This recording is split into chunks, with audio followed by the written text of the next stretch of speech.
Vamos a hablar de historia. Voy a hablar entonces con nuestro columnista, el doctor Gabriel Di Meglio. Pues en general, cuando hablamos de Malvinas, hablamos mucho, obviamente, de la guerra del 82 y de la actualidad del problema, pero quería repasar un poco cómo se llega a ese momento, cómo se llega desde el inicio hasta el origen del conflicto por Malvinas. ¿Y te va a alcanzar este micro para hacerlo? Lo hago muy brevemente. Sí. No, es una pregunta la síntesis técnica, es algo que uno tiene que practicar en historia, porque si no estás en problema. Voy a intentarlo, mira. El tema es así, no se sabe muy bien quién la descubrió, se supone que los franceses, en el siglo XVII, por eso las islas se llaman Malvinas, se supone que viene de Saint-Malo, puerto de salían los marinos franceses y decían Malouines, ¿no? Islas de Malo a las Malvinas. Lo cierto es que los franceses, y esto es muy claro, son los primeros que ponen un establecimiento en las islas, en 1764, que se llamó Puerto Luis, en honor a su rey Luis XV.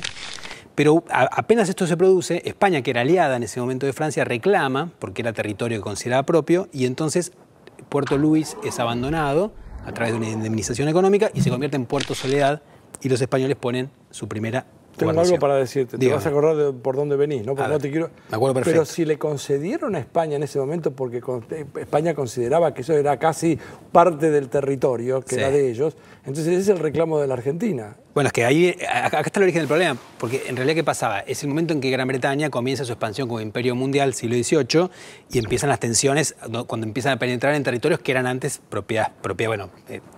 dominio español.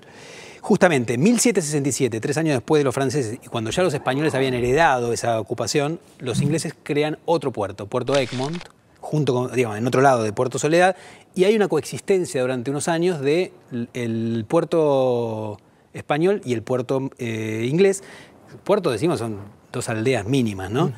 Y casi llega la guerra por eso, y finalmente hay un acuerdo por el cual van a coexistir durante un tiempo, pero en 1771 los ingleses, por problemas financieros, abandonan Puerto Egmont y quedan solo los españoles. Entre 1767 y 1811 tienen una guarnición ininterrumpida en el tiempo. En ese lapso, en 1790 hay un tratado entre España y Gran Bretaña, que Argentina usa todavía ahora para reclamar, en el cual Gran Bretaña reconoce la soberanía española de las islas como parte de diciendo que ninguna de las dos potencias podía establecer nuevos poblamientos en lugares donde no tuviera, ¿no? Entonces, España queda con la soberanía plena de esas islas. ¿Qué ocurre? En 1811, cuando comienza la Guerra de Independencia, los españoles que están en Montevideo luchando contra la Junta de Buenos Aires, la Junta Revolucionaria, retiran a la guarnición de Malvinas para tener más fuerza y Malvinas queda abandonada. Pero en 1820, Buenos Aires manda una expedición para volver a tomar posesión de las islas, con un principio que es el principio de utis possidetis, por el cual todo lo que se heredaba, los límites coloniales de las administraciones coloniales, eran ahora parte de los nuevos países, ¿no? Tenían soberanía territorial sobre eso. Cuando en 1823 Estados Unidos reconoce la independencia de las Provincias Unidas del Río de la Plata y en 1825 lo hace Inglaterra, nadie reclama nada sobre Malvinas, que era parte ocupada por estas Provincias Unidas, lo que ahora es Argentina. Y ese es el punto fuerte que tiene siempre Argentina a favor. En 1829 Buenos Aires manda un gobernador, un comandante que es Louis Bernet, un francés de origen, que se ocupa de controlar la zona y comienza una serie de problemas cuando Louis Bernet decide detener a 3 barcos norteamericanos que estaban cazando focas de manera ilegal en la zona, ¿sí?